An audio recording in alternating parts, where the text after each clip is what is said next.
Are you going to buy your buddy something for Valentine's Day this year? If so, do it at Amazon, and click through 86charles.com to get there. Now go lace some pipe, eat some carpet or whatever it is that wets your whistle. Happy Valentine's Day. There's an epidemic that I have become painfully aware of recently, and that is greed. I feel like everybody around me is infected with it. And people talk about all the diseases we can't cure and everything that we don't have and things that we can't do. I think if we focused on greed and cured that, I think everything else would follow. There needs to be a war on greed. Hi,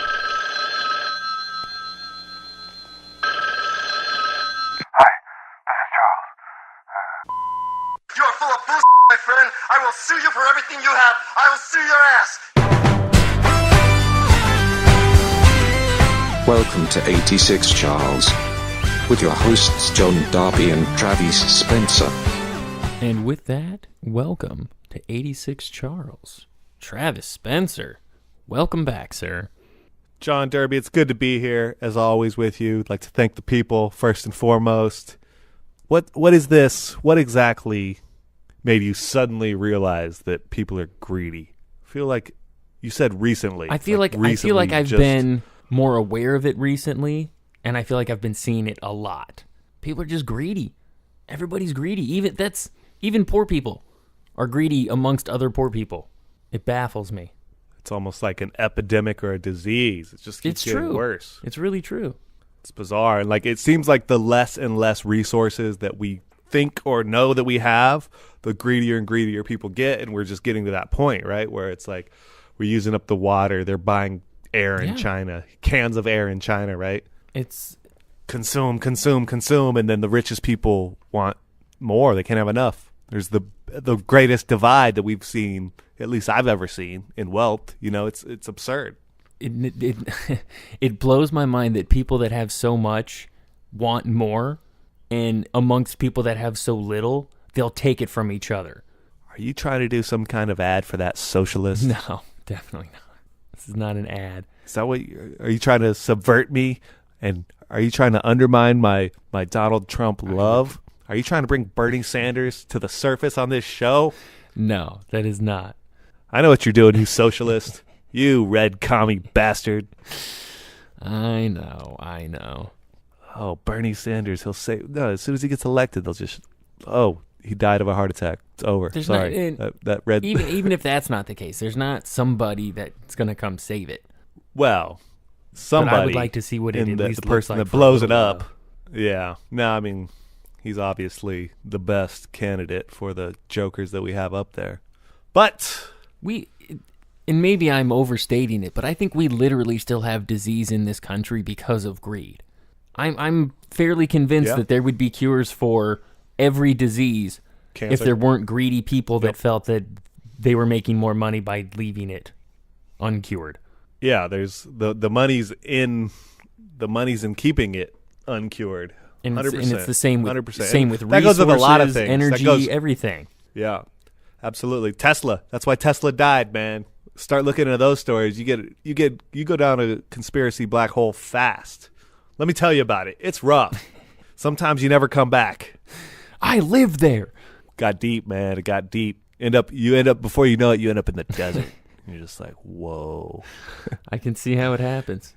Trust me. Working for shillings. I'm not even working for dollars anymore. I've given it up. Bitcoin and shillings. That's it. I want to honestly work for gold. I just want straight gold. That'd be pretty awesome. Although, I mean, it's the same thing. Even though gold has a value based on rarity, but it's still like a faith thing. You know, like the only reason our dollar has any value is because of faith. It's like the faith that the big American structure will work and this dollar is actually worth something. So all economies, any kind of monetary system is built on faith in the system. Absolutely. So maybe if we get rid of that faith in the system, we can stop believing that all those people with all those ones and zeros in their bank account suddenly have more power over this because they're like it's not even resources anymore. They're so greedy for ones and zeros, digital numbers. It doesn't even seem real. Money doesn't even seem like a real thing anymore because the government Right. just prints it as it Absolutely needs not. it. There's nothing behind it, and the people that have the most of it probably deserve it the least. That kind of summed it up. I don't know what else I can say without spinning Right. out of control down That's how I feel, conspiracy too. toilet bowl again. I don't want to talk about this anymore. Stealing my line. You're such a greedy bastard. You're such a broken king that you don't know when you've already. Enough now, stop being greedy. Let's keep it real, partner. Give to the needy. Ribs is touching, so don't make me wait. What are the 3 greatest podcasts of all time? 86 Charles. 86 Charles.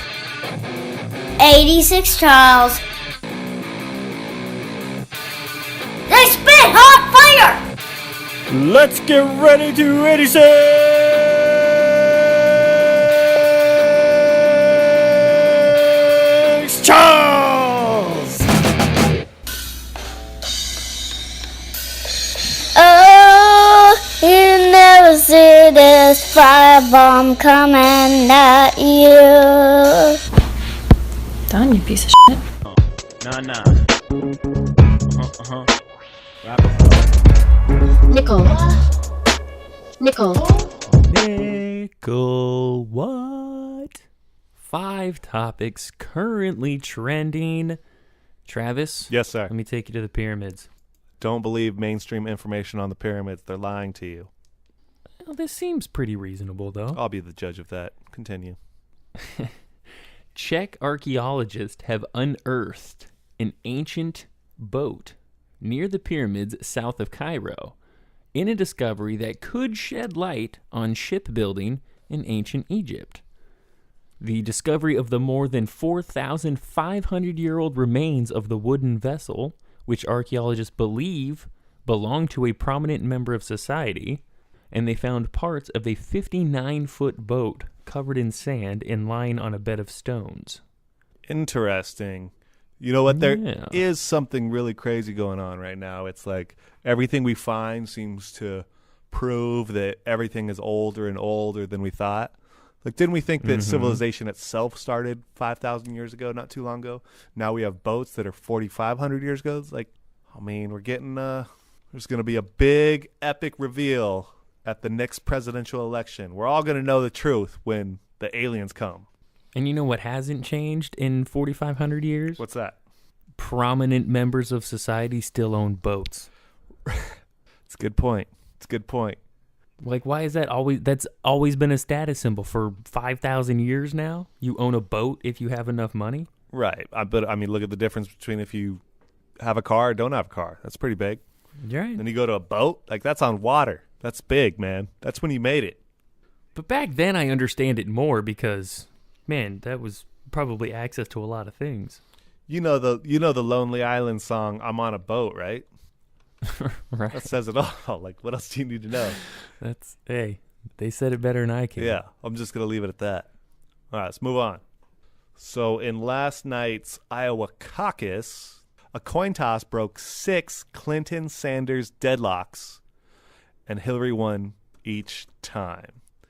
At least 6 ties were broken by coin tosses. Yes, this is true. And the crazy thing is, it seems a little archaic maybe to flip a coin, don't you think?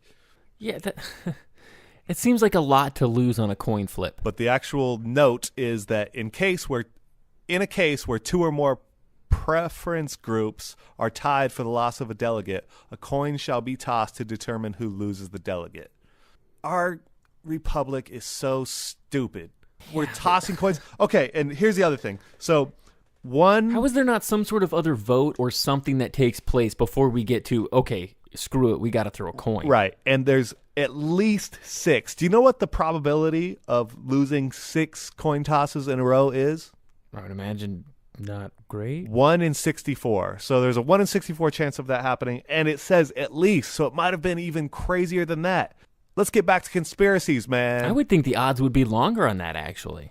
1 in 64 is not that bad.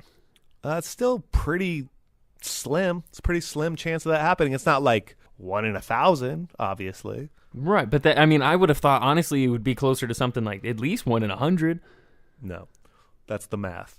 I did the proper math. Stop making up. Like, but here's the thing. So this is where it begins, man. The conspiracies are already starting. Remember when Ron Paul did well in the first, I think it was Iowa and New Hampshire 4 years ago on this cycle, and then the news media was literally saying, even though Ron Paul was ahead of other delegates, that he was behind him. It was the most bizarre thing ever. And now we already got Bernie. The people show up, vote for this guy. He loses 6 coin tosses to Hillary Clinton, the monster, the neocon. Let's move on. I don't want to talk about this. It's disheartening. Moving on. In Bangkok, a Scottish tourist has been gored to death by an elephant that he and his 16-year-old stepdaughter were riding on the resort island. The animal threw Gareth Crow and his 16-year-old stepdaughter to the ground during a trek on Monday. The elephant then gored Crow with his tusk and stomped on him. Thai news reports said the elephant became enraged after its trainer climbed off to take a picture of the tourist. Police think hot weather may have disturbed the 13-year-old elephant. The trainer was also gored, but he was only injured. He and the stepdaughter were hospitalized afterwards. Yikes. I got a hot take for you, John Derby. A hot take. Ooh. Don't ride elephants. Yeah. What, like, elephants shouldn't be in circuses anymore. They shouldn't be in tourist traps. They shouldn't be ridden by humans. Like, we've seen the evidence. We've seen enough. We know how terrible it is. Let's not ride elephants anymore, idiots. And I'm not gonna feel bad for you when you get trampled. Yeah. No, I don't want to ride an elephant. I don't really want to ride a horse, to be honest with you. I've done it. It was fine. But someone also fell off while we were there. You've never ridden an elephant? I think I rode an elephant at some carnival show or something. It was weird. No, it was cool. never did. They're awesome. I mean, I guess I get it, but I'm not riding an elephant. And I'm not going to feel bad for you when you get mauled by one or gored by one, right? I mean, I'm going to feel bad because that's you, especially as a tourist, you like to assume that if you're going to do anything, be it go on a Ferris wheel or even ride an animal, you assume that it's safe and that it's been, tested and precautions are taken. But you know what? At the end of the day, it's still a wild animal. You don't know what it's going to do. You know what? I just saw Straight Outta Compton. Now I'm going to go to Compton. It's the same thing. I'm a tourist from another country. I just saw Straight Outta Compton. It must be like a festival ride. They must have figured Compton out by now. Just like we figured elephants out by now, right? Get out of here. All right, moving on. You like meatballs, John? You like meatballs? I do. The world's first lab-grown meatball looks pretty damn tasty, according to the Huffington Post. Memphis Meats, a San Francisco startup devoted to creating lab-grown meat from animal cells, released a video on Tuesday showing the world's first cultured meatball getting fried up in a pan. Lab-grown meats might mean more than just a reduction in animal cruelty. Memphis Meats chief executive Uma Valetti said in his video, 90% of greenhouse gas emissions can be taken out of the process if we use lab-grown meat as opposed to organically grown meats. The meat industry just knows that their products are not sustainable. The biggest issue with it right now is that it costs about $18,000 to produce a pound of Memphis Meats beef. But hopefully if Microsoft buys this guy or something, then we can make it across the board, mainstream. Question is, John Derby, would you eat a lab-grown meatball? Absolutely. I'm pretty for it. Especially if it gets rid of the way that we process meat and food now. Yeah, have you seen... Anything's got to be better than that. You've obviously seen Food Inc. or Cowspiracy or any of these documentaries that show the factory farming industry. It's absurd, man. It's insane. It's disgusting. More methane is produced by cows than anything else in the world. It's insane. Yeah. It's insane. And it seems more reasonable to be able to figure out a way to do it in a lab than to get the entire world to stop eating meat. Right. They think that within a couple years they can get it down to like $11 per burger patty. Still a little bit pricey. That's fine. I'd pay that. $11. Yeah. I mean, if you have an $11 burger patty at the restaurant it's going to be $20. But, I've had a $20 burger before. It's not the worst thing. Sure. It's not I'll the pay worst that. thing. Those are LA prices. If it means saving the world, you wouldn't pay that? Yeah, Come and on. as it becomes more popular and mainstream, the price will just go down. I mean, obviously, the practices might get worse and worse, and then you're probably going to get some yellow slime and pink slime and strange. But not necessarily. But that'll be Maybe McDonald's. As we get better at it, it becomes better for you. Hopefully. It doesn't always have to end the worst way. You have no you have no fear that it's against God's plan to eat meat that we grew in a lab. 'Cause I'll tell you what Ted Cruz would tell you. I'm afraid of a lot of things, but that's not one of them. You want to know what Ted Cruz would say, right? Ted Cruz would tell you that that's against God's wishes. I would. Let's move on. Well, I don't think I'll ever have to talk to Ted Cruz, so it'll be fine. Let's keep talking about food. I'm getting hungry. Yes, please. The world's largest burger chain has now been slammed with the world's cheesiest class action lawsuit.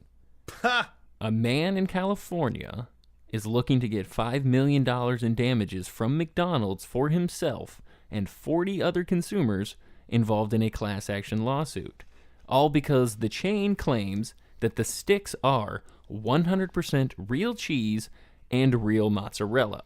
Chris Howe, the lead plaintiff in the claimed lawsuit, says the sticks are filled with a substance that is composed in part of starch, in violation of the federal standards of identity for mozzarella cheese, and contrary to reasonable consumers' expectations regarding the meaning of the term mozzarella. I hope I'm not offending any Italians out there by saying mozzarella. It's mozzarella. It should be like mozzarella. Mozzarella. You worked at an Italian restaurant, right? You know it's mozzarella. That's why did I not just add a disclaimer? Mozzarella. Just say it right. I'm not going to say that for as many times as I have to say that in this story. I'm not going to go mozzarella, mozzarella, mozzarella. I'm not going to do that. Why not? We want to make this listenable. Although I literally just did it, so it doesn't matter. Per Howe's claim, something like 3.76% of the cheese portion of McDonald's mozzarella sticks is actually starch filler. And federal guidelines reportedly prohibit the use of starch in products that are labeled mozzarella cheese. You think that's worth $5 million? I'm just really surprised that McDonald's would put starch in their mozzarella. Like, they are the most honest food company we've ever had on the face of this earth. They would not put pink slime in our meat, so why would they put, it's unbelievable. When you want authentic Italian cheese, McDonald's is always the first thought in your mind. Ugh, man. Oh, I did have a quick question. Is your stick 100% cheese?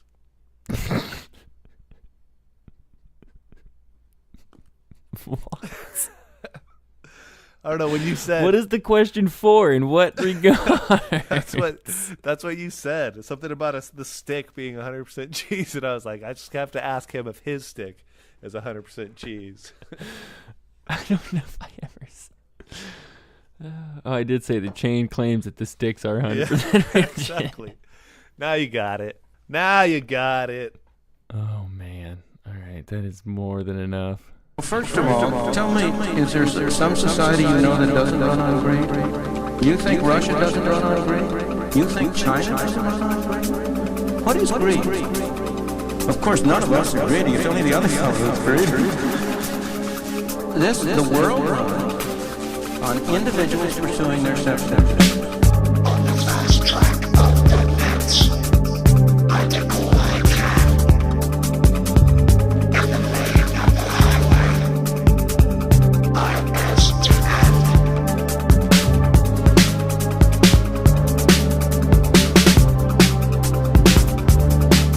Jesse's favorite part of the show. From last week. Hello, folks. One time I saw a guy get up on stage and read a Wikipedia entry for 4 minutes. No commentary, no strange inflection, just a straight reading. I've seen an abstract painting entitled Untitled, which is a total cop-out. If you're not going to paint anything specific, at least title it something. I've seen a ton of sculptures in museums that I had no idea what the appeal was. The movie Boyhood almost won Best Picture at the Academy Awards last year. Did you guys see Boyhood? Did the Academy even see Boyhood?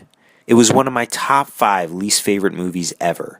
And just because I've said before on this podcast that I enjoyed the movie Step Up 2 The Streets should not make me a less credible source. But the point is, it did well, and it was out there for people to consume, and the people spoke. So when Derby and Travis question whether or not a photograph of a potato is worth $1 million, it's sold for $1 million, right? So that's what it's worth. Who is anyone to tell us what art is worth? Art is priceless. And a lot of art sucks, sorry to say. And at the same time, that sucky art is a masterpiece to the same person who hated it, but in a different frame of mind, you dig? So to the man who paid the $1 million for the potato picture, I applaud you. And at the same time wonder out loud, have you lost your fucking mind? It makes me wonder if the photograph isn't even the art. Maybe it's a performance art piece of a man paying an overwhelming amount of money for a picture of a potato. This is Jesse, and totally getting art was my favorite part of last week's podcast.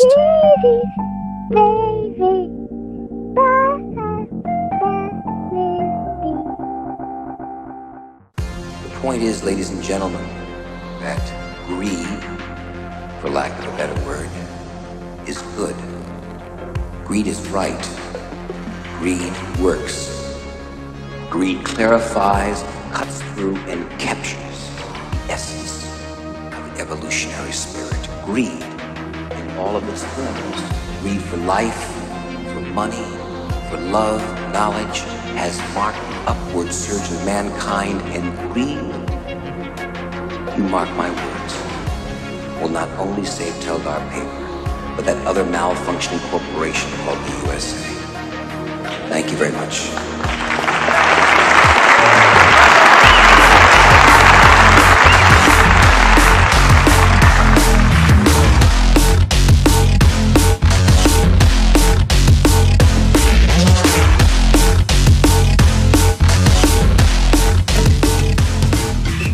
It's time for the failed athlete perspective. Travis. John, Derby, big game coming up. The big game is almost here. Are you excited? The big game. The big game. We can't even say its real name because we don't have the content licensing. I'm sure, yeah. I've got some... I don't know. I haven't been excited for a Super Bowl in a while, to be honest with you. No. There hasn't been one that I was geeked up for. This year, especially after the beatdown that the Cardinals got, makes it hard to get up for. For sure. Yeah. All right, so I got some props. For you. How Give many times will Archie Manning be shown on TV during the broadcast? Over 1.5 is even odds. Under 1.5 is minus 140. What do you think? Oh, you got to take the over. Come on. You think they're going to show Archie Manning 2 times? Yeah, they're probably going to show him at least 2 times, right? Depending on how this game goes, they could show him a bunch. No, but I don't know. Especially if imagine, and it's probably not going to happen, but imagine if there was a Denver blowout and Peyton was lighting them up. Every touchdown, they'd flash over to Archie because he's probably going to be sitting next to Eli. Right. And the wife and Papa John. I hope Papa John sits next to him. That'd be dope. That should be a prop bet. How many times do they show Papa John I haven't licking his all, chops at how much money he's going to make? So what color will the liquid be that is poured on the winning coach? Orange is 5-4. Blue is 3-1. Clear is 4-1. Yellow 4-1. Red 6-1. Green 10-1. Purple 10-1. Woof. I'm thinking if I'm like an equipment guy on the sideline, like I'm just dyeing it purple. I'm putting the house on purple. You know? It's going to be yellow or it's going to be clear. Guaranteed. Yellow or clear? Yeah. Lemon lime Gatorade is the only good Gatorade. The only one that matters, or it's water. That's what happens. When was the last time you saw yellow Gatorade dumped on a coach, though? Trust me, man. No, not trust you. I'm asking you a question. Mark my words. No, Carolina's going to have Yellow blue. Gatorade. Denver's going to have orange. Whatever. You're ridiculous. Who will the Super Bowl MVP mention first? God is 2-1. His team is 2-1. City/fans is 6-1. Coach is 15-2. Family 15-1. Does not mention anyone 9-4. Man, what do you think the odds are they mention me first? Like 1 trillion to 1? Astronomical. If you could pull that off, you could probably just put $1 on that one. If you could pull that off. Chris Harris Jr. wins MVP, and he would like to thank John Durbin. I like family at 15-1. There's just, you would hope that maybe it's somebody who just had a baby. They shout out to their baby or their wife. Let's assume that's your only hope. Or maybe if Demaryius Thomas wins, he talks to his mom. It's going to be Cam Newton or Peyton Manning. If Cam Newton Cam's wins, gonna shout out God to his dad. First. No, it's his dad. His dad's God of COD. Would you Would you just listen to how it's going to happen? All right, I'm trying. If it's Cam Newton, he mentions God first. Or he says he's blessed, but I consider that to be the same thing. And if it's Peyton Manning, team first, then family. So political. So political. Or accurate, however you want to say it. Will Left Shark make an appearance on stage during the Super Bowl halftime show? Yes is 15-1. It doesn't even show no. You don't get paid if you say no. You gonna put money on Left Shark showing up? Man, that would be dope if Left Shark showed up. Left Shark was a big star last year. Left Shark stole the show. All right, one more and then we'll move on. Oh, here we go. How many wings will Buffalo Wild Wings sell on Super Bowl day? Under or over 12 million? I think I'm going to take the over. I mean, I'm basing that on nothing. It's the big seller. 12 million though. I mean, what do they? But I don't know what they normally do, so I don't really know what to base that on. Right. You would have to do some research. But I feel like that's if that's nationwide. You got to figure if carry out factors into that. Yeah, they're going to do more than 12 million. I'm going under, man. Buffalo Wild Wings suck. I just had some the other day for the first time. They were not bad. America, if you're listening, there's 100 better places to get wings than Buffalo Wild Wings. True. So don't go to Buffalo Wild Wings to get wings. Go to your local eatery. But when it's right next to the movie theater you're going to and you have less than an hour, it works out pretty good. You're a corporate shell. Tired of hearing about your adventures to Buffalo Wild Wings. Adventures. It wasn't an adventure. It was a stop. All right, let's move on. Let's talk about the Pro Bowl. What is there? No. There's nothing to No. know. Did it? It happened. Talk about the Pro Bowl. I don't care. All right. So Calvin Johnson might be retiring. You got any thoughts? He'll retire if the Lions insist on keeping him, but I think he really wants to just get out of Detroit. It does suck if you're a Lions fan. You lost Barry Sanders, maybe the greatest running back of our generation. We don't really know. He wasn't able to put up the stats that he could have. And now Calvin Johnson, maybe the most freakishly athletic wide receiver we've seen of his generation, going to also retire early. What does this say for the NFL moving forward, though, man? What does it say? It's not about the NFL. It's about the Detroit Lions. Because I haven't heard Calvin Johnson say a thing about, I'm worried about brain damage, or I can't walk right, or I've lost my memory. I think he's fed up with punishing his body for losing. I think a lot of these guys are willing to do it for a chance to win it all. I think when he feels like he has no chance to win it all, why do I want to keep getting hit by a truck every Sunday? I don't know, man. Chris Borland last year wasn't about, it was all about. But his was an injury thing. His was concussions. Has Calvin Johnson said anything about concussions? Calvin Johnson over the last 2 years has been injured consistently and constantly. I don't disagree. It's been nonstop. You say you don't? But I think I don't disagree. But I think more so it's his situation in Detroit than it is anything else. We'll see. I think this is starting like this concussion. A lot of these guys don't know that. They play football and they literally didn't know that because the NFL doesn't come out and say it. But now that it's seeping through, it's been out for years, but it's finally really seeping through to the consciousness. People are starting to think about it, man. They meet older guys. They meet guys who have played and can't walk, can't remember things. It's crazy. Junior Seau. I mean, come on, man. We've known this for a while. Maybe not specifically, but even with pro athletes, you know how they look when they're done. They're hobbled. Right. Their fingers are curled. There is a price to pay when you push your body physically that long, that far. This is coming from a 35-year-old man. Of course, you get it now. I'm talking about when these kids go in, they're 18, 19, they think they're invincible, and then it's starting to come through the culture that it's not just figuring it out yourself. It's coming through. People are seeing it. We're talking about it. The conversation's there. It's in the consciousness. I think that has more to do with it than you're saying. It's not just an organizational thing. Obviously, that might be part of it. I think that's the biggest part of it. I think all of these injuries and everything else would be worth it to him if he were gaining greater success through it.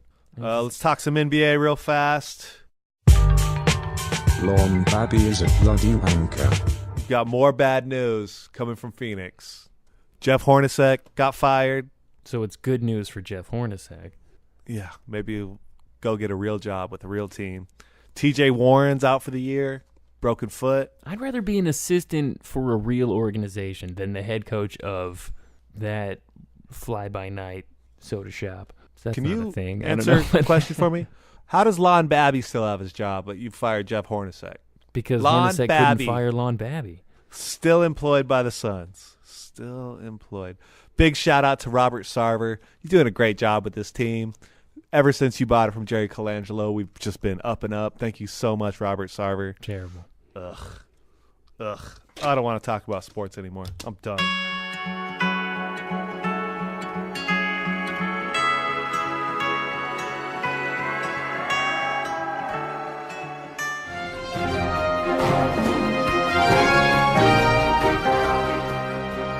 It's time for the Facebook World News Update. This Real to Someone news update is brought to you by greed, the one thing poor, middle, and rich have in common. A woman in California said she spent the day being smacked in the face by the realities of India, and she doesn't think she'll ever be the same. A man in California said if you're wearing a leather shirt, people stopped being honest with you a while ago. A man in Los Angeles said yesterday he drove by Dean Cain getting out of his car. It was either Dean Cain or some stocky dude with a goatee. A woman in Boston said she can't believe January isn't even over yet, and she has gotten so much done. 86 Charles was granted an exclusive interview with NFL Commissioner Roger Goodell. Do you have any proof that any of the allegations you made in the Deflategate scandal were at all grounded? No, Rich. My name is not Rich. What the league did this year was what we do in a lot of rules and policies designed to protect the integrity of the game, and that's to create a deterrent effect, that we do spot checks. Was any science involved in these spot checks? Of course, Rich. I mean, as you know, that we take very seriously. Have you even heard of the ideal gas law? It wasn't a research study. It's simply were spot checks. There were no violations this year, so we're pleased that we haven't had any violations. Not a single violation. No, Rich. My name is not Rich. So when will the results be made available to the media? Well, my first obligation, Rich, as you know... Stop f***ing calling me Rich. Well, Rich... I hope you get fired. And I think that's good for the game.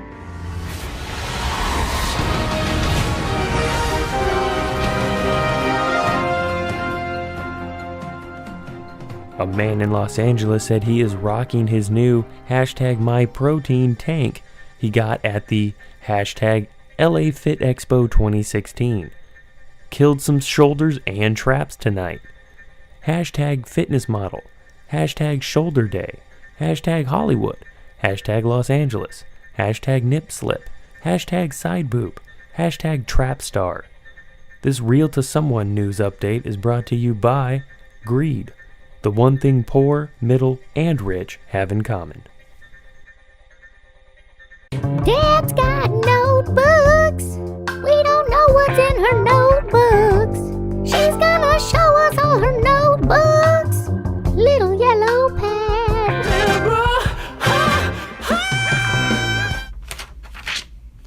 9/8/2012 through 9/13/2012. This is one of those Black Milk Queries notebooks that I have 1,000 of, which are worth every penny. And by the way, Milk Queries should sponsor my life. The first entry of this group says, 9/8/12, Saturday. Spent day with Aunt Audrey, plus roof estimate, George. 9:30 a.m., half wrap, whole wheat flour, chicken, goat cheese. At home. 2 p.m., tofu and eggplant, veggies, kung pao, iced tea. Panda Express with Aunt Audrey. 7 p.m., rice, chicken, artichoke hearts at home. Next day, Sunday, taco salad, black beans, chilies, dressing, guacamole at Cheesecake Factory with Shira. Oh my God, we were cheating on Sharkies that day. So Shira and Marla, who's my goddaughter, we all hung out at Cheesecake Factory and went couch shopping. Next day, Kendall, coffee bean, ice cream tea, Chris Temple, robata, pork bowl and iced tea, rice at home alone. Next day, Temple with Wood Ranch, chicken salad, iced tea, Sharkies by myself, chicken salad, iced tea. I'm sensing a really easy to predict habit, etc., etc. You get the picture. Basically, it's a food diary, and I have a lot of iced tea and chicken salad. So I started doing food diaries about 10 years ago, and the first year and a half I was super consistent. Then I tapered off, and I started to periodically, do them again. In fact, I started again yesterday. Well, I thought about starting and then I thought about it today, and so tomorrow I'll probably start again. But, lots of people do food diaries, but what is special to me about mine is that not only do I integrate them with everything else that's going on, so in this particular journal, the previous page is dated 7/18/2012 and talks about pest control and my accountant, and then the page after has a picture of a cactus and I guess a safe. I don't know. It's got their drawings. I don't know. So, you kind of go along. There's a food diary for 5 days, and then there's another thing, and then there's a food diary for 10 days, and you go along, and there's a food diary for half a day. You get the picture. Anyway, the best part for me is when I read back, I've actually written down who I was eating with and where. So to me, it sort of tracks kind of like a diary, but it sort of shows me the ebb and flow of my relationships and actually helps me sort of anchor in my past these moments. So I went with my aunt, and had lunch, but I also remember on that day we went to Home Goods and we went shopping, and she's little and she pushed the shopping cart around and we bought stuff and it was fun. It's very sort of mundane, normal stuff. And, in fact, you could say that every, lunch you have is sort of mundane, normal stuff. But to me, I really like how it illustrates how social food and eating is, and especially, for me, how my relationships with my friends associate with where we go together. Where do we hang out? Where did we hang out then? Where did we meet? What are our habits? What do we like? I know Freddie goes to Soup Plantation, Temple goes with Doughboys, Perry and Bryce go to Robata. Bryce also likes soup. Alexa, we go to Simply Thai. Karen and Lona, we go to Hugo's. Sherman Holly, we go to Sharkies, etc., etc., etc. Back 10 years, and it's a continuum. Mostly chicken salad and iced tea, let's be honest, but who cares? That's boring. But what's interesting is I thought I would read all these and, I'd find out where people dropped off in my life. But mostly I just find where people get added to my life, because I don't really get rid of people, seriously. But, if I were a normal person, you would see where people fell out of my life. Anyway, this list from 2012, all these people in this set of lunches or dinners or whatever, I've talked to them all this past week, even if they've moved out of state. And in that case, we still have lunch. And Temple and I still go to lunch about 100 times a week. And, periodically a new person appears on this list and they get sort of added into the cycle.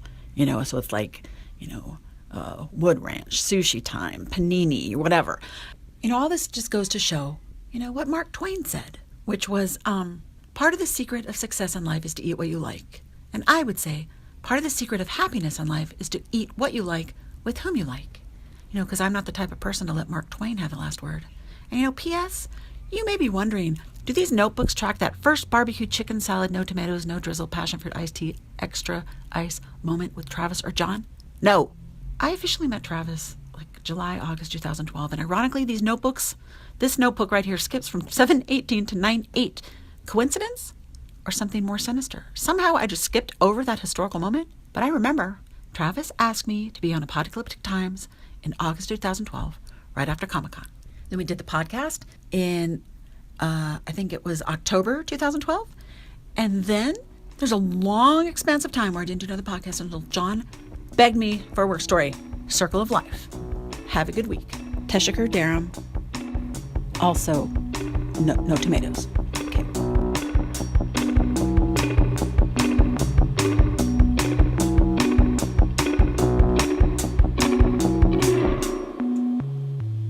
I see the soul through your eyes, like a diamond shines only on the outside.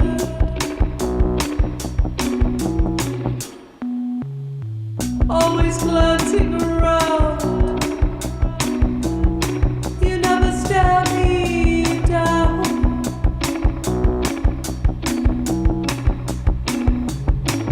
I hit the wall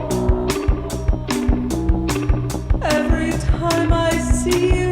I fall. My trust is wrong. Lay your guards on the field.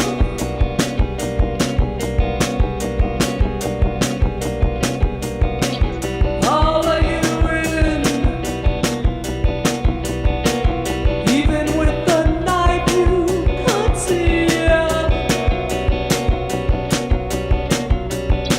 Sometimes it's best to walk away.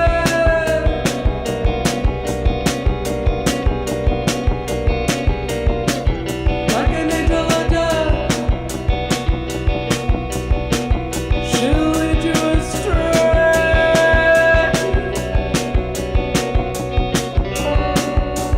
Black hole, witchcraft. Black hole, witchcraft. To hear the entire track, or buy some merch, go to drugband.com. I've brought bread. To men, women, and children. I've brought water with lemon for the table. I have hot tea. Can I box that for you? I'll bring your change. The best gig, well, one of the best gigs that I was ever a part of was back in 2013. I saw a Facebook post for a guitar player, and it was actually for Beck. He needed 11 heavy metal guitar players. So I said, well, I might as well just try to do this. I didn't think that I was going to get the call back. So I called the number, and they called me back right away, and they said, yeah, come on down.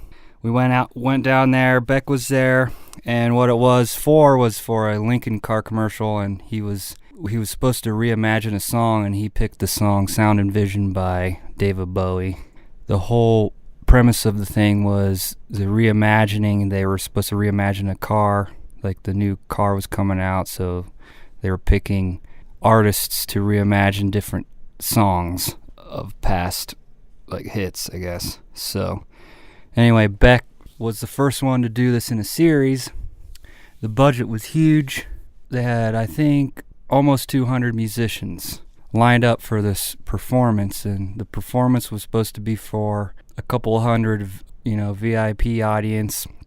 And what it was all in one big circle. Beck was in the middle. The audience was in between Beck, and the orchestra was on the outside of the circle. We had about a week of rehearsals. The coolest thing about it, I guess, was I met a bunch of new friends. We had a really good camaraderie with the drummers. I was like doing one-on-one rapport with Beck and his dad. His dad, David Campbell, he was the arranger and composer of the strings and pretty much the head guy. I mean, Beck was there and calling the shots, and they asked me to write some parts for the guitar part, and I did that, and they kind of liked it, but then at the very end, like right at the last minute, they changed the guitar part, which is cool with me, whatever. It was a stupid guitar part anyway. But it was it was kind of the coolest thing I've ever been a part of, obviously. I mean, like, it was had to have been like millions of dollars, the budget. I think one of the coolest things they were trying to do was it was supposed to be a submersive experience online, to where they had different camera setups. They had 360 cameras and 360 microphones.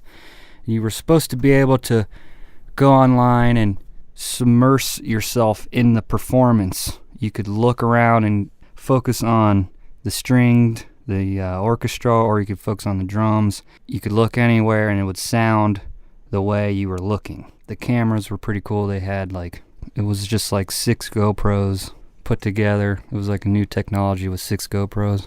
And then the microphones were these weird binaural microphones. It was like a head with 4 ears. And those were spinning around. It was like really badass. Had a great time, got paid well, had some rapport with, good rapport with his dad, actually, with some emails, and maybe thought that can continue in something in the future. You never know. And came home, felt good. Coolest thing ever. And nothing really happened. They never even, they barely released the submersive performance. I think what happened was it was just too technical. You had to have a really fast computer to be able to do what they wanted you to do. So what was the most popular, I guess, was the linear cut. They called the YouTube video the linear cut, and they released that first. You could tell it was cut up, though. You kind of tell it wasn't live. It was supposed to be live. That was Jamie Hafler of the band Drug, from which you just heard their single, Black Fall, which I'm also, we just got done shooting a music video for, and I'm in editing bay hell finishing the video. I've heard that song 4 million times, and I still like it. So that's a good sign. I always tell Jamie that. I've heard the song 1 million times, and I still like it. But great story. Thank you, Jamie, so much. Thanks, Hopefully Jamie. Soon we'll have Theo and Christy, the other band members. We'll have their stories on here very soon as well, and a few more Drug songs. Gotta love Drug. It's a great band name. Drug. I agree. Just Drug. Simple. So this reminded me immediately of Deb's story, where she crossed the country doing the documentary with all the kids. Is this her Obama documentary? Yeah, exactly. Except that Jamie got paid. He got to work with Beck. He got to work with a bunch of musicians, and then it just fell through after. So a little bit different, but kind of the same. And we touched on projects that we've done that never came to fruition, right? Well, I take it, the part that I latched onto was right at the end, where he said, I made great contacts. Everything was cool. Hoping something happened. Yeah, no, nothing. It was just, it was over. And I was like, yeah, that's right. The story of everything I've ever done. Right. Well, especially artistically, you just get that. And I asked him later on about that when we were just talking, and he was just like, yeah, we were really excited about the whole thing, and everybody thought it was going to be this amazing concept, obviously, and the technology around there, moving around with these really cool next wave generational, or next wave cameras. Sure. And you're like, whoa, the concept was brilliant, but they just couldn't pull it off. Just too much going on. Yeah, it's like their ambition outweighed their abilities. Yeah, I always get somehow disheartened by the giant film shoots and how much money and effort and equipment goes into making just regular films and commercials, and it is pretty gross. And then when this happens, it's like there's a budget where it's Lincoln, which is Ford, a huge company, has millions of dollars dedicated to commercials. I mean, and if you get Beck to do a car commercial, you're not trying to save money. Right. There's nothing about saving. You're trying to blow people out of the water. Right. With this is what they went for, and it just didn't work. And I don't know. Maybe somebody lost their job over it. Maybe not. I don't. That's the thing. I mean, maybe paid. stuff like that happens all the time. I mean, this seems like kind of a huge project to not pan out. But maybe that stuff. Maybe every commercial we see is the byproduct of something that was going to be much grander. Right. Well, yeah. I don't know. Depends. I'm sure it goes both ways. You hear about it in films all the time, right? The films that never happened. They got 40 days into shooting, and how many millions of dollars did they blow, and then they end it. Oh, yeah. Superman. What was the one? There's a documentary you were telling me about. Oh, it was the one where it was Superman Lives, where it was supposed to be. It was the Tim Burton directed. That's sort right. of Kevin Smith written, but then written by a bunch of other guys after the fact. And Nicolas Cage as Superman. Oh man, can't believe we couldn't see that. It was it was, you know what though, it was pretty fascinating to just see how far they got and what it could have been, and then the reason that they didn't do it, and then where they ended up putting that money afterwards that they thought was going to be wasted on that. Very interesting. I'll have to check that Yeah, out. definitely a good watch. If you're into movies, and especially if you like comic book movies, you'll dig it. Beautiful. Well, shout out to Jamie again and to Drug. I'll have links up where you can find them on Bandcamp and SoundCloud and their site and all that stuff. So you can check out our site. Very cool. And I'll have links up for Drug where you can download their music and buy they have a 7-inch out. It's on this awesome red vinyl, limited like 500. There's only 500 out there, so get yours while they last. They're going quick. That's cool. Who else we got to thank? Who else we got to thank, John Derby? Who else we've got to thank Jesse. Big shout out to Jesse. Deb, of course. Always got to thank Deb. Who else? Oh, Zachary Termel. What up, ZT? Big shout out. Is Zach responsible for the he furnished part of his new home through our website. Is that a Hardware House 544452 Bristol 5-light chandelier? It is. It is indeed. Wow. In brushed nickel. I love me some brushed nickel. Hey. It's about the little things, you know? That was If you actually can Zach's get nickname brushed when he nickel went to all jail. over. Brush nickel. I mean, we've all been brushed nickel at one point in our life, so I understand. Shout out to Zach. Shout out to Earl Watson, the new Suns coach. I'm going to believe in you until you fail. Earl the Squirrel. You're already 0-1. So. Already making hey, questionable moves. It's not Earl the Squirrel. It's Earl the Tiny Pearl. We just talked about this. God. Earl the Tiny Pearl Watson. Yeah. Earl the Squirrel. Gonna get fired soon. So be like Zach. Go to 86charles.com. Click on the Amazon link for us. Buy something in brushed nickel. Just anything in brushed nickel. Valentine's Day is coming up. I know your lover would love something in brushed nickel. Oof. I will ensconce my lover in brushed nickel. Brushed nickel and velvet. Where else can they find us, Travis? On the Twitterverse, on the Instagrammies, at Company Blaster, and we're on Facebook. We're everywhere. We're everywhere. John Derby, it's that time again. As always, leave us with one word. Evolution.